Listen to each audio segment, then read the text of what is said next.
In almost all team sports, people will refer to what is known as having a home field advantage. Home field advantage is a simple concept. It implies that teams playing in their home stadium, arena, or field have a slight advantage over the visiting team. But is home field advantage a real thing? And if it is, what are the reasons for it? And which teams and which leagues have the largest home field advantages? Learn more about home field advantage, and if it is in fact a thing, on this episode of Everything Everywhere Daily.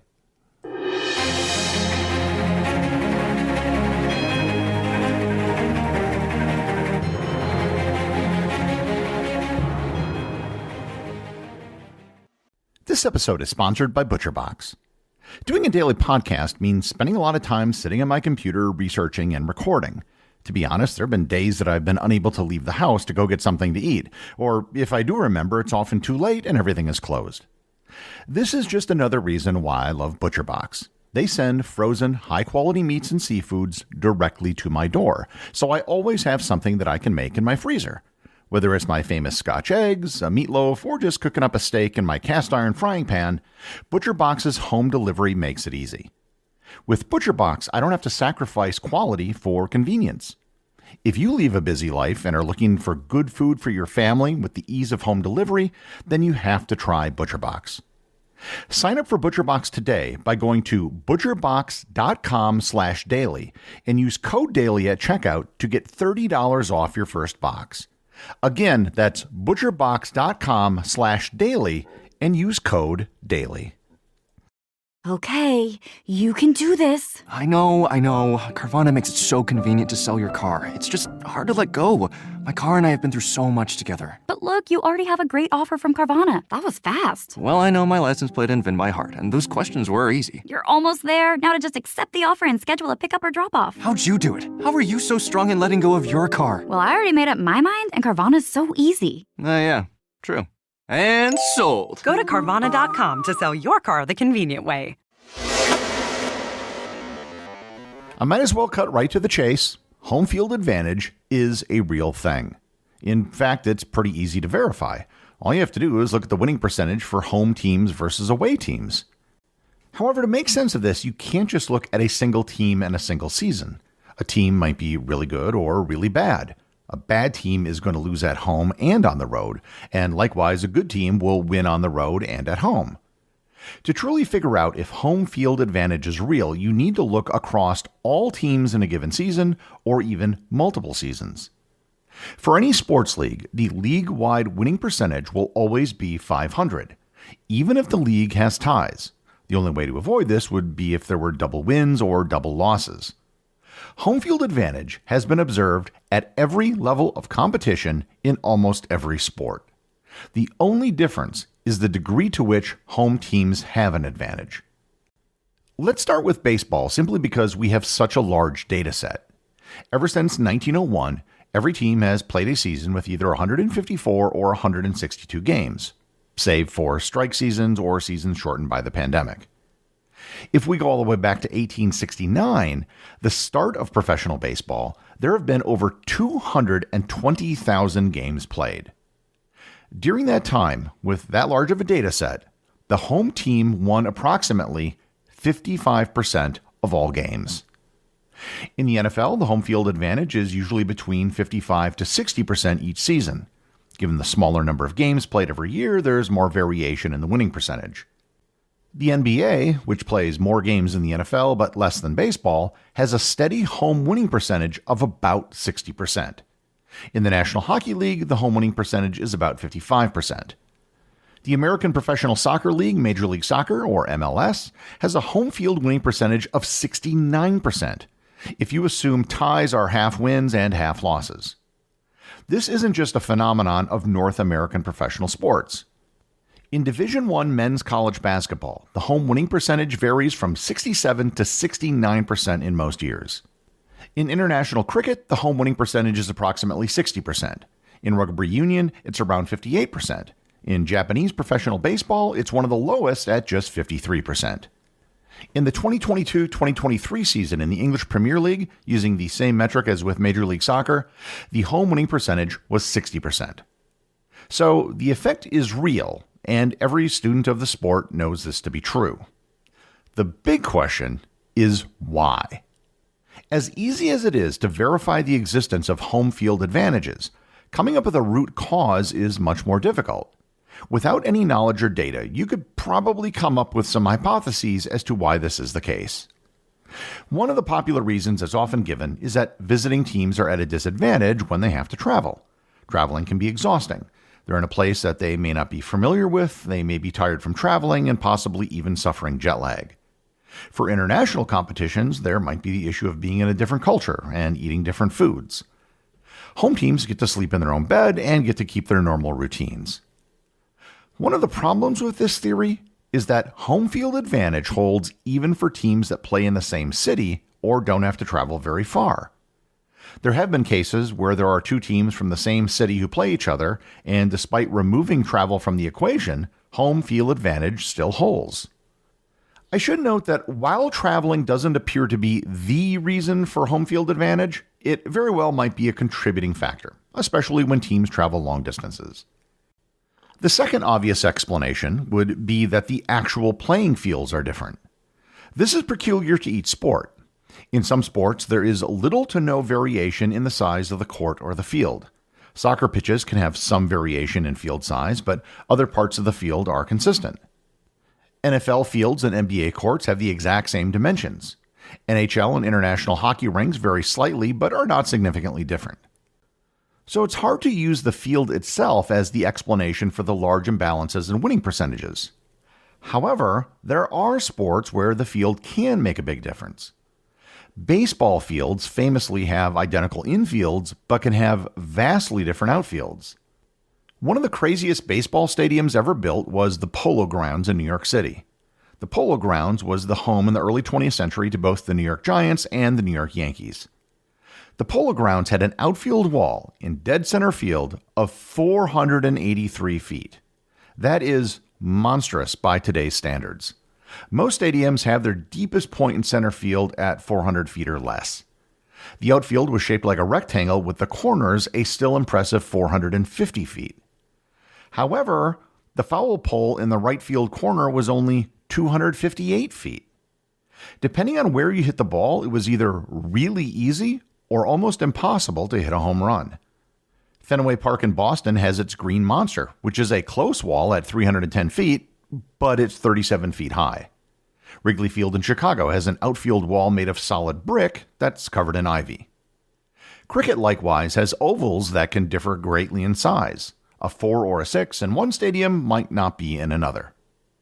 In baseball, football, and soccer, there are also differences in surfaces. Some fields have natural grass and some have artificial turf. Artificial turf is considered to be faster than natural grass. Weather and climate are also factors that can come into play. Cold weather teams that play outdoors are often thought to have an advantage over warm weather teams who visit and are not used to the cold. The NFC North is considered to have the teams who play in the coldest climate in the NFL. But with the Chicago Bears' recent announcement of a new stadium, 3 of the 4 teams in the division will now play indoors, leaving only the Green Bay Packers to play outside. The Packers have used their unique playing conditions to garner a home winning percentage of over 70% over the last 10 years. From 2013 to 2022, the Packers had the largest difference in winning percentages between home and away games. And now that the Bears will have an indoor stadium, all of their fans will be able to watch them lose in comfort. Another very special case is that of Denver. Denver is known as the Mile High City because it's located at an altitude of 5,280 feet above sea level. Nothing is even close to Denver in terms of altitude for other American cities with major sports teams.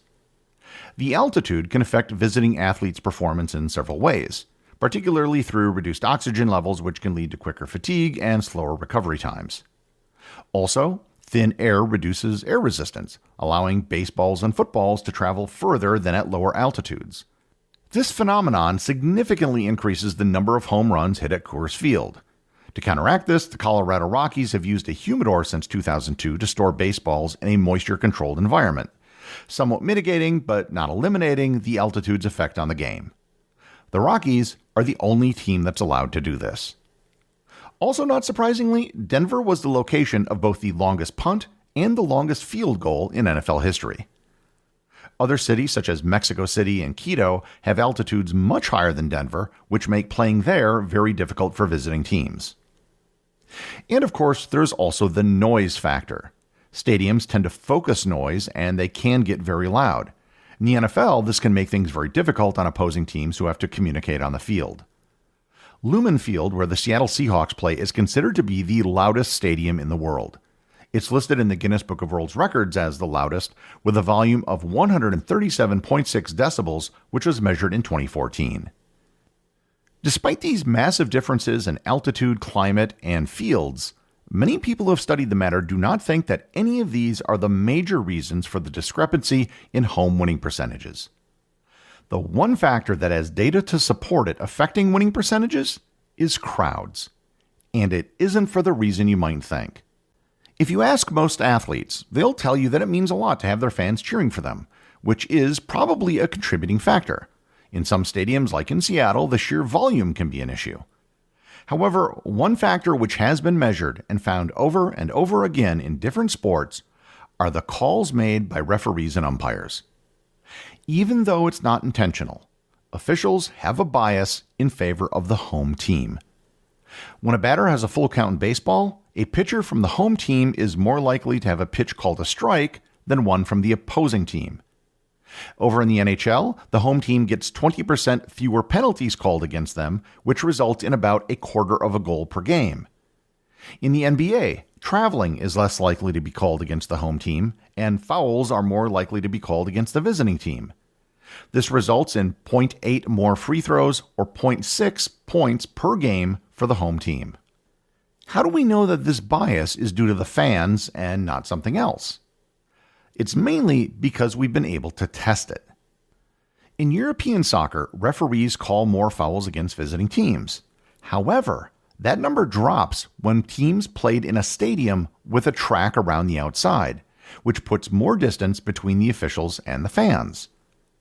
The NFL offered a grand experiment in 2020 during the pandemic when games were played without fans. For the only time in NFL history, the visiting teams won more games than they lost.